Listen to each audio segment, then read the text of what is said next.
In this interview, I talked to Scott Cole, named as one of the top 5 fitness instructors in the world. Now, Scott has trained A-list celebrities like Christian Bale for the film American Psycho and Baywatch babe Gena Nolin.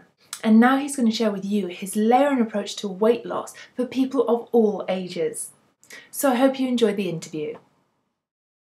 What was the most important lesson that you think that you learned when you first got serious about fitness?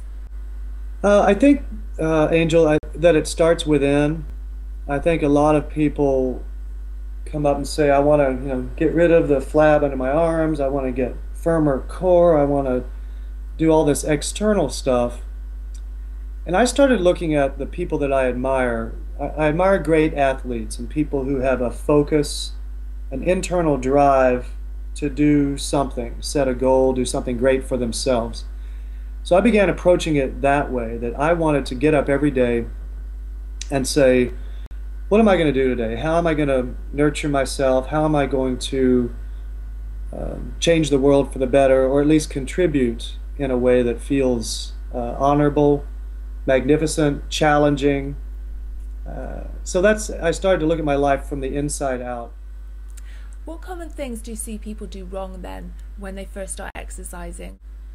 Oh, I think that people try to do too much too fast. They get on this binge, and what happens is when you have let's say a lifetime or at least 3 or 5 years of bad habits, some people can quit cold turkey, as we say, but sometimes you need to do what I call a layering approach. So make a list of healthy choices you want to do and start doing them 1 at a time or 2 at a time. If someone is very overweight and wants to lose weight, I tell them over time it's going to be very important for you to cut out sodas, cut out sugars, cut out white breads and things that are very carby and turn to sugar fast, because that's what's going to make you really prone to diabetes and obesity. It's also very important to send the message to your body to get up and move your body. So I always say, get up early, breathe, go outside if you can, if it's not 3 degrees or whatever and frozen with snow. Get outside, move around, breathe, and send your body a message that I really care about me, I really care about you. And that's layer 1. So you add that layer, you get confident with that, and then you keep adding these other layers. So eventually you've got this really amazing life that is multidimensional, and your body will streamline naturally to reflect all of the good energy that you're putting your body through. When we're not putting our body through good intentions and good energy, the body responds. It's like a child. We nurture, we want to treat the body and mind with a great deal of respect. So, and that includes exercise, eating well, and sleeping well. So what's the best piece of fitness advice anyone ever gave you? To trust my instincts and be myself. And I also tell people that now. I say, you know a lot more than you think. So when someone's trying too hard, you notice that, and it I think gets in the way of the work sometimes. So I've also learned that it's really good to listen, really be a great listener, and speak when you feel the need to speak. So, what hot health and fitness tip have you got for people that they can take away from this and they can put into action right away? I don't know if this will be considered hot, but I always say breathe and bend your knees. And I say that because no matter what you're doing, if you're working out hard and blocking your energy, the energy's not going through your body, so you might end up with more muscles, but you're going to have more tension. So you want to learn to really soften into your workout, and it goes back to that letting go of that no pain, no gain complex that we went through for 20 years. You can work out, I work out really hard, but I also really stretch a lot. That would be the other thing. I would say flexibility is the forgotten component of fitness. If you look at any great athlete, any great performer, flexibility is going to be a part of what makes them look good, feel good, and when you watch them, their body language is very inviting as a human. I feel like the more flexible you are, rather than being so tight and seeing, tension in the neck or tension in the shoulders, it also makes you a lot more relaxed, a lot more able to deal with people, and just more comfortable. I'm sitting on my floor right now, cross-legged, and feels great. What's the most important thing a beginner can do to make their exercise routine a habit? They have to love it. They have to learn to love it. And I have people that say, well, there's nothing I really like to do. And I say, well, that's kind of your problem. I mean, life is very diverse and rich and wonderful, and there are so many activities that can be appealing. So I try to help them get through that psychological block. It usually means they're in a state of complacency, perhaps a little bit of depression. So rather than get angry at them, I try to pull it out and say, come on, I know there's something you like to do. And then I'll go back and say, what did you like to do as a kid? And then maybe you can kind of hone in on it.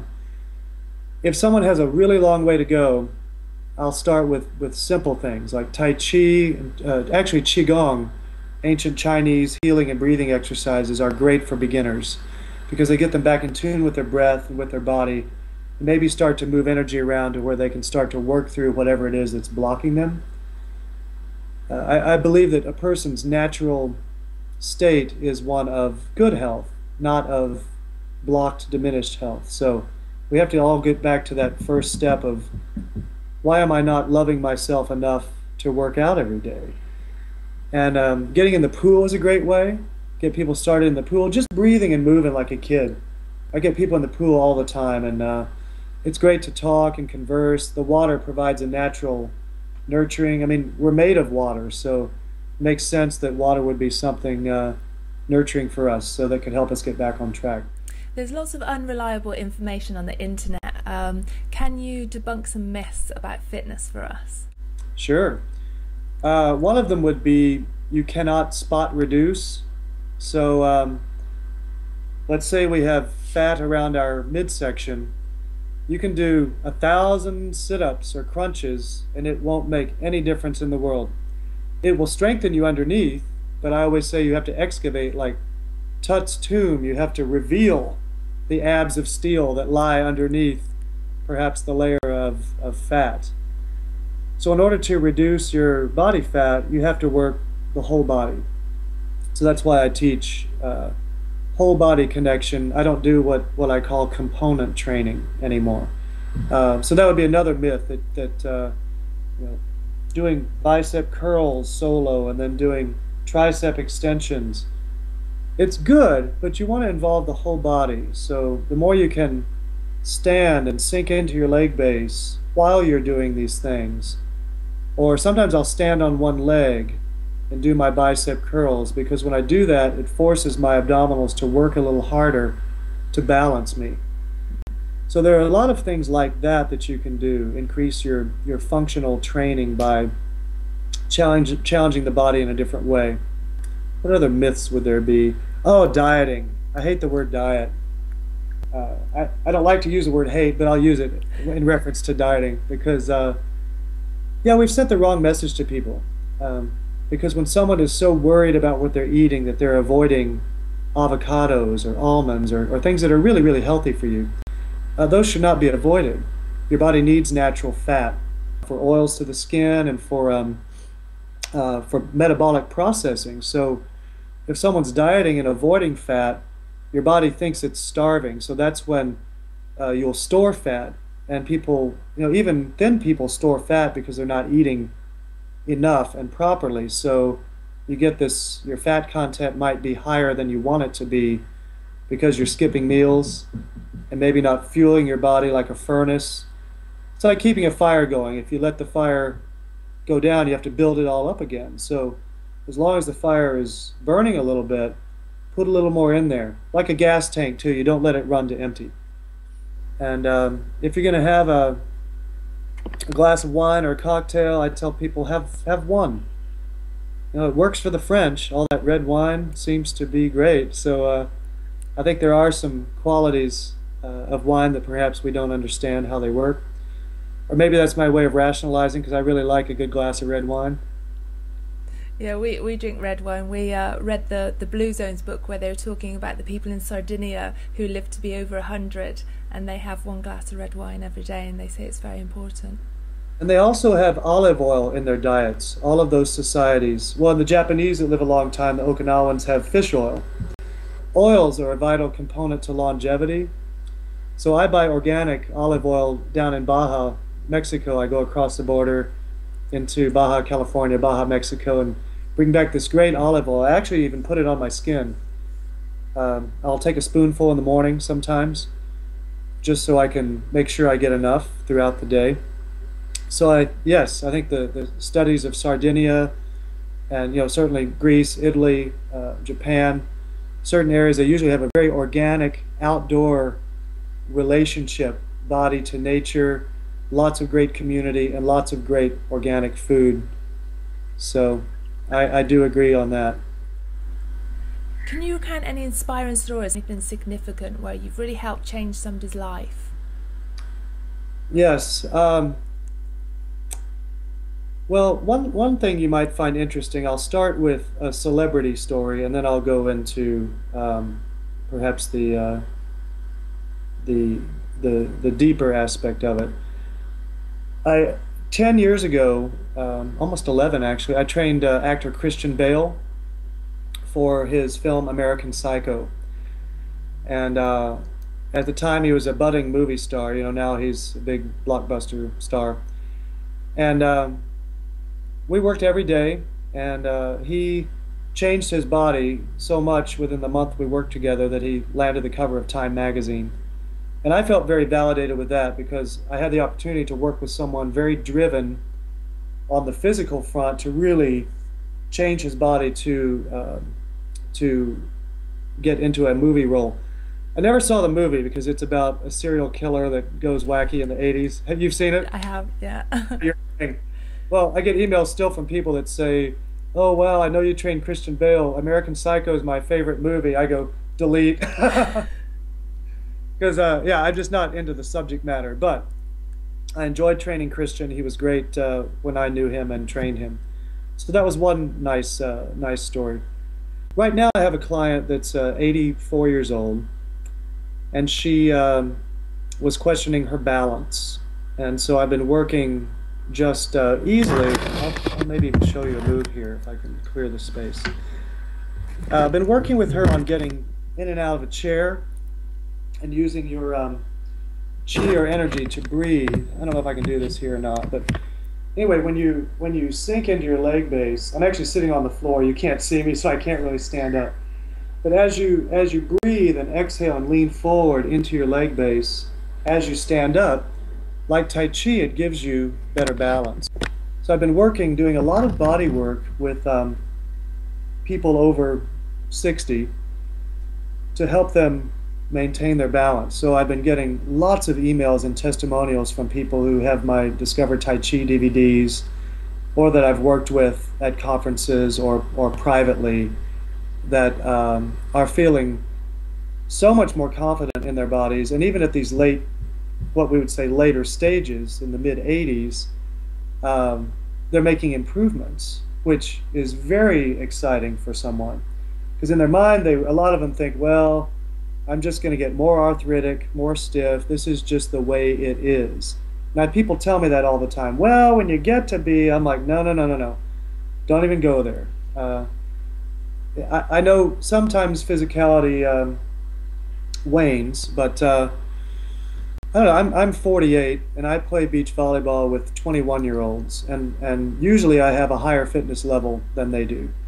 And I know at some point it's going to change a little bit. But I'm going to go as nicely as I can into aging, and not apologize for it, but just embrace it and keep doing some of these softer methods that I've seen work and that I know are working for me as well. I have another woman in my class. Her name's Claire. She came in kind of wobbly into the room. It's my Monday morning class that's a blend of yoga and Tai Chi together. And she stood there at the door. And Angel, I actually felt like she was standing there trying to decide whether she wanted to participate in life anymore. That's the spiritual message I got, just by her body language. And she was kind of looking, going, yeah, I don't know. She came in, she said, do you mind if I sit and watch class? I said, sure, go ahead. So she did a little bit, then she'd sit down. Well, now she's the front row star of class. She doesn't have to have anything to hold on to. She has these beautiful dancer-like pliés where she opens up. There's a move called tabletop stretch where you turn your feet out and you lengthen into the stretch and you flatten your back. She looks like a 30-year-old when she does that. So I have women and men, but more women in my class that are really defying age. And I love it. I love it. Wow, that's really inspiring. How did you actually discover Tai Chi in the first place? How did you get introduced to it? My life had felt so contrived, so planned. Like everything, I would always, make sure everything was okay. And then when you do that, usually things are not okay. So a friend of mine, not particularly a close friend, just one day in Los Angeles said, oh, you want to take a Tai Chi class? And I said, yeah. And the irony of it is, we both went. He never went again. And then here I am with one of my main goals and missions is to mainstream Taoist principle, philosophy, and Tai Chi related exercise into the Western world. So that one question and me saying yes changed my life. So I always offer that to people, that you never know what one question from a stranger, one conversation. I always ask people to get their eyes off of the pavement and look at who's around you, because usually what you need is right in front of you or right near you. That's the law of attraction, and I call it energy pooling. Is there anything in particular that you do differently than when you first started out? Always, always take the time to stretch. I know I'm emphasizing the stretching a lot. When I go to the post office, the grocery store, if I'm waiting in line, I'm real conscious of the way I stand there. I try not to stand. Let me see if I can get a little view here. I'm out in my guest house, so everything's a little different out here because they were doing the yard. Let's see if you can see that. So when I stand up, I try to make sure I'm not like cocking weird into one hip, blocking my chi here, or doing this so my posture is bad. I'll try to stand there and just kind of bend my knees, feel my legs. And I'll even stretch. I'll put my arms on the edge of the countertop and stretch while I'm waiting in line at the bank, waiting in line at the post office. And it always gets a comment from people, elicits some dialogue, and also can get you moved to the front of the line really quickly. Great advice. Okay, and can you describe a bit more the type of fitness programs than that you do? One thing, I'm wearing this t-shirt that says CHILL on it. Can you see that? CHILL. And that's an acronym for a wellness initiative that I'm working on at the university, college university level. And it means creating healthy, informed, lasting lifestyles. Frostburg State University in Maryland, where I just got back from, has been bringing me in to be a presence of wellness on campus. So I'm using this one experience to answer the question, and that is everything. Everything that I've ever learned, I like to pull out when I teach. So I run the gamut from cardio, strength, relaxation, Tai Chi, life lessons. I'm doing a lot of corporate work now to go in to corporations. I have a program called Lighten Up, Loosen Up, Let Go, which take that multidimensionally, lighten up physically, lighten up mentally, lighten up spiritually, loosen up, let go of tension and stress. Okay, and what advice would you give people who break their habit, who maybe have gone on holiday or something's come up and it's disturbed their habit? How can they get back on track again? Well, again, psychologically, I say don't let that hump your tea cart. I mean, stay with it. Get back on. Put everything back on and say, you know what? Hey, I go off all the time too. There are times when I feel like, dang it, I know not to eat that, and I have a stomach ache. So rather than worry about it and cause more stomach ache, just move the energy along and start over and just say, all right, I know what that feels like now. And I also do guided imagery meditation. So if a client or a person is open to it, I will lead you through a white light guided imagery from the crown chakra all the way down to the soles of the feet. And within that, we will reframe some of the ways we think about ourselves from the inside out, and learn that awareness of what you take into your body is very important, not just for your own health, but now I'm teaching more about how does it affect the environment. Are we eating local food grown in our area that supports local farmers? Are we eating processed junk that allows corporations to produce a bunch of crap that's bad for our bodies? So we need to learn as consumers and as individuals to really take responsibility for what we eat, how we treat ourselves, and also how our decisions affect other people, how they affect our health, how they affect the environment, how they affect, decisions in the United States, how do they affect England, Brazil, Antarctica, wherever. I'm not just teaching, be healthy and live happily ever after. I want people to really get in this beautiful worldwide zone of gratitude and awareness. And I think with that comes great joy. And when you have that great joy, you want to go outside, you want to exercise, you want to connect with people, and it just makes for a healthier existence. Fantastic. That's an amazing way to end it. So thanks so much. It's been really inspiring talking to you today, and you've given us tons of valuable content that I'm sure our viewers are going to take away and really incorporate into their lives. Great. And I want peace for everybody and health and happiness, and visit me anytime at my website, scottcole.com. I'd love to connect with anyone who wants to say hey, and